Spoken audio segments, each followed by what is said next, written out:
Muito bem, voltamos a falar direto da página do Jornal Visão Espírita no YouTube e no Facebook para mais uma gota de Espiritismo, mais uma gota de O Livro dos Espíritos. Vamos iniciar o capítulo 11º, Lei de Justiça, Amor e Caridade. É a 10ª lei, é a 10ª fração da Lei Divina ou Natural. Kardec dividiu a Lei Divina e Natural em 10 pontos. Lei de adoração, já estudamos. Lei do trabalho, já estudamos. Lei de reprodução, já estudamos. Lei de conservação, lei de destruição, lei de sociedade, lei do progresso, lei de igualdade, lei de liberdade, que nós estudamos até sábado. Foi o último vídeo, nós finalizamos o assunto e não esgotamos, né? Só finalizamos o item. E agora, lei de justiça, amor e caridade, que é a 10ª lei, já que Kardec dividiu a lei divina natural em 10 partes, é a 10ª parte. Começamos o capítulo 11º. E o primeiro item, nós vamos estudar justiça e direitos naturais, direito de propriedade, roubo, caridade e amor ao próximo, amor maternal e filial. É o que nós vamos estudar nesse capítulo. Muito abrangente, muito complexo, muito elucidativo, muito bacana. Justiça e direitos naturais. Questões 873, 874, 875 e 875A. Certo? Se puder compartilhar, curtir, comentar, você ajuda a divulgar a doutrina espírita. Vamos estudar. Justiça e direitos naturais. 873, 873. O sentimento de justiça faz parte da natureza ou é resultado de ideias adquiridas? A gente traz isso já, é uma coisa que nós temos, né? Ou é algo que a gente aprende? É uma função, é algo que a gente vai aprendendo, é algo que a gente vai... como aprender matemática, por exemplo, como aprender a falar uma língua, a gente vai aprendendo, né? Resposta. Tanto está na natureza que só em pensar numa injustiça vós vos revoltais. O progresso moral, sem dúvida, desenvolve esse sentimento, mas não o concede. Deus o colocou no coração do homem. Eis porque muitas vezes encontrareis em homens simples e incultos noções mais exatas da justiça do que naqueles que detêm muito conhecimento. A lei de justiça na nossa cabeça, no nosso ser, ela é muito desenvolvida, sempre com base no egoísmo. Fábio, como isso? O egoísmo é um atraso. Com base no egoísmo e no orgulho, que foram muito importantes para nós nas primeiras encarnações, enquanto estávamos encarnando em planeta primitivo, era muito importante para nós tanto o orgulho quanto o egoísmo, dois barcos muito importantes para nós conseguirmos navegar por esse pântano evolutivo que era, vamos dizer assim, metaforicamente falando, o planeta primitivo.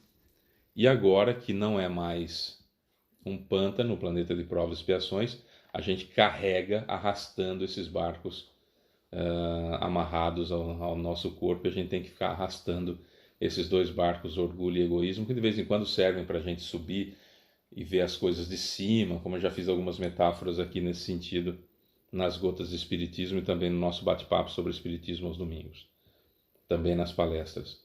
O fato é que o orgulho e o egoísmo para nós hoje é um fardo, já foi importante, mas hoje é um fardo.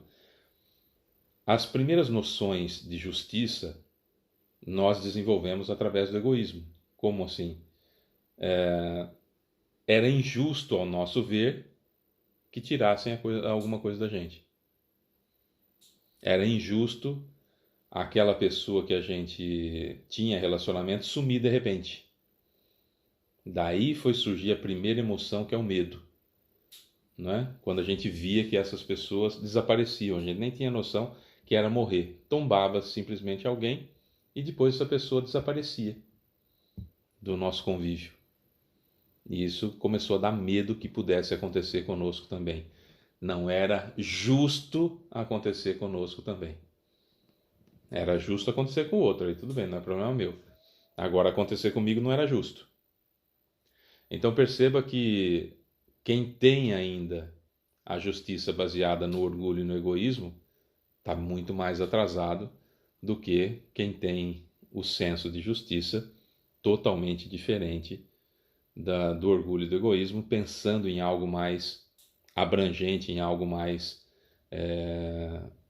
completo, envolvendo todos os seres humanos, entendendo Deus como justo, infinitamente bondoso e justo.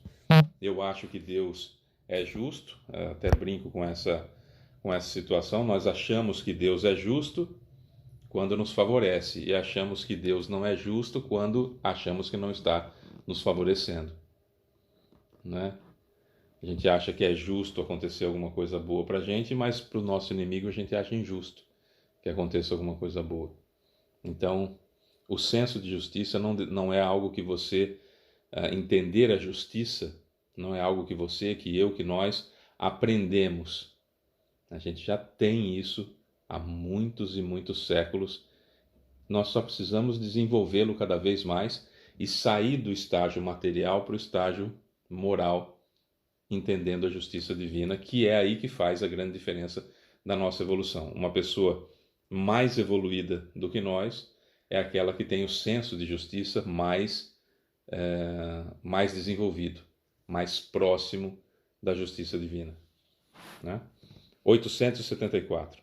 Sendo a justiça uma lei da natureza, como se explica que os homens a entendam de modos tão diferentes, considerando uns justo o que parece injusto a outros? Resposta: é que muitas vezes se misturam no homem paixões que alteram esse sentimento, como acontece com a maior parte dos outros sentimentos naturais, fazendo com que as coisas sejam vistas sob um falso ponto de vista. Aquilo que a gente falava, né?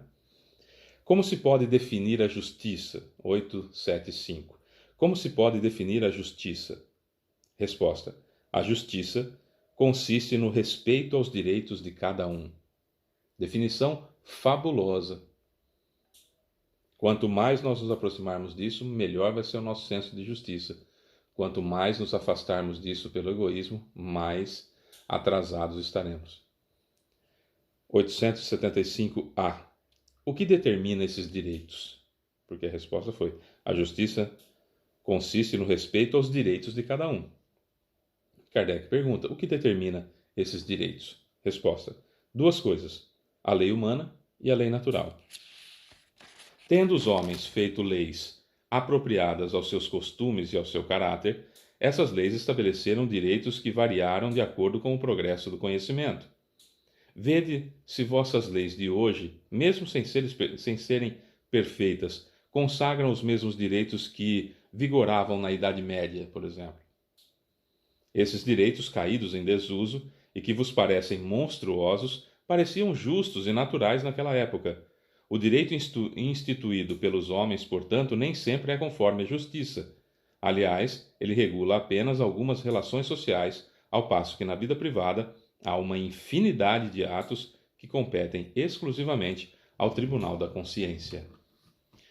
Olha, na Idade Média, por exemplo, tinha uma lei que quando você ia se casar, você se casava, você homem se casava com uma jovem donzela, a noite de núpcias ela passava com o senhor feudal e não com o marido, porque a virgindade dela pertencia ao senhor feudal. Era lei. Punida com morte, caso descumprissem ou não entregassem a mulher, ou se ela chegasse lá para o senhor feudal e não fosse mais virgem, não fosse mais donzela. Há leis, por exemplo, hoje, ainda em alguns países do Oriente Médio, que o homem tem direito de socar a mulher no rosto em via pública, caso ela lhe falte com respeito. É lei. Isso é lei. Se ele julgar que a mulher lhe faltou com respeito, ele dá um soco na cara dela. E é natural, todo mundo entende isso como lei. Todo mundo não, porque todo mundo é muita gente, né? Mas aqueles que vivem a vida diafragmária, o que é a vida diafragmária? Diafragma. O que é a vida diafragmária? Eu trabalho, eu vivo para satisfazer cama e mesa, meus desejos de fome e sexuais, do diafragma para baixo, né? Quem vive uma vida vazia que parece que está vivendo maquinalmente, parece que está vivendo automaticamente, é a palavra que eu queria. Essas pessoas entendem, está na lei, é isso mesmo e acabou. Né? Pessoas que têm um tapa aqui assim, ó, um tapa-olho aqui igual põe em cavalo, e vive a vida naquela situação.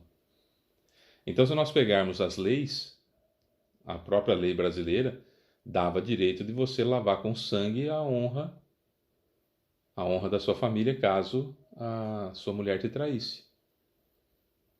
Se a mulher te traísse, você não era condenado se você a matasse, a ela e o amante, por exemplo. Hoje já não tem mais isso. Mas ainda tem algumas coisas, por exemplo, assim, na lei, que se for flagrante o adultério da esposa, ela perde uma série de direitos na partilha dos bens, por exemplo. É fator determinante isso. Que não é necessariamente assim com o homem. Então, justiça é entendido de acordo com a justiça mais próxima da justiça divina, mais evoluído o sujeito. A justiça favorecendo A ou B ainda é uma injustiça. É só chamada de justiça. A pena de morte, por exemplo. A pena de morte ela é uma situação absurdamente injusta e a gente quer que isso aconteça. Em muitos casos a gente fala, não, tem que matar. Tem que matar. Quando na realidade tem que manter o sujeito vivo para ele quitar a dívida que ele criou. Não é? Ah, mas e se ele matou alguém, algum parente seu, Fábio? Eu disse, a gente quer que a pessoa morre. O exemplo não sou eu aqui, nós estamos estudando e eu sou o primeiro a ouvir quando eu falo. Nós queremos, aspas, justiça e na realidade é vingança. Não é? Na realidade a gente quer vingança. Então, enquanto nós estivermos baseando aquilo que nós chamaríamos de justiça pela vingança, estamos atrasados. Não é justiça coisa nenhuma. É revanche. Justiça é quando ela se aproxima, o que eu entendo de justiça se aproxima da justiça divina. No livro Justiça Divina, do Emmanuel por Chico Xavier, é sensacional, porque ele traz conceitos, por exemplo, de furto, né? Que a gente não pega alguma coisa de alguém, mas a gente furta a felicidade do outro, a gente furta a autoestima do outro, a gente assassina a outra pessoa que vive sob o nosso jugo pesado e a gente mata todos os sonhos matando a pessoa por dentro, que é pior do que o assassínio do corpo, e a gente não tem pena nenhuma prevista no Código Penal. Quando surgiu, por exemplo, o feminicídio e cogitou-se, né, de criar uma lei contra o feminicídio, tem um monte de gente que não aceita até hoje. Fala, não precisa, já tinha um homicídio. Mas o feminicídio tipifica aquele tipo de assassinato pelo simples fato da mulher ser mulher e estar sob o jugo de alguém. Que o feminicídio sempre é precedido por destruição psicológica, aniquilamento da autoestima e destruição moral da pessoa para depois chegar no feminicídio. A lei, então, ela tipifica essa situação e tem um monte de gente que não aceita até hoje.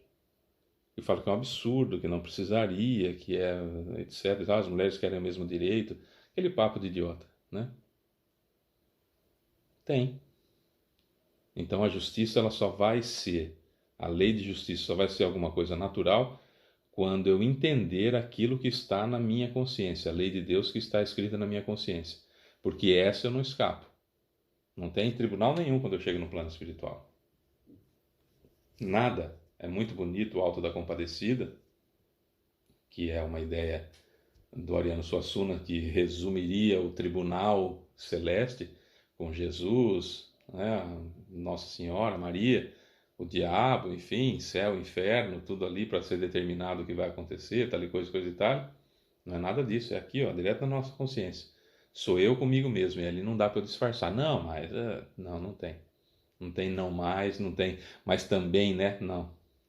Ah, no meu lugar, qualquer um, também não tem essas frasezinhas, não. Não funciona. É isso, amanhã a gente continua falando da lei de justiça, amor e caridade. Eu sou Fábio Pereira, essa é mais uma gota de espiritismo. Beijo pra você que fica, tchau.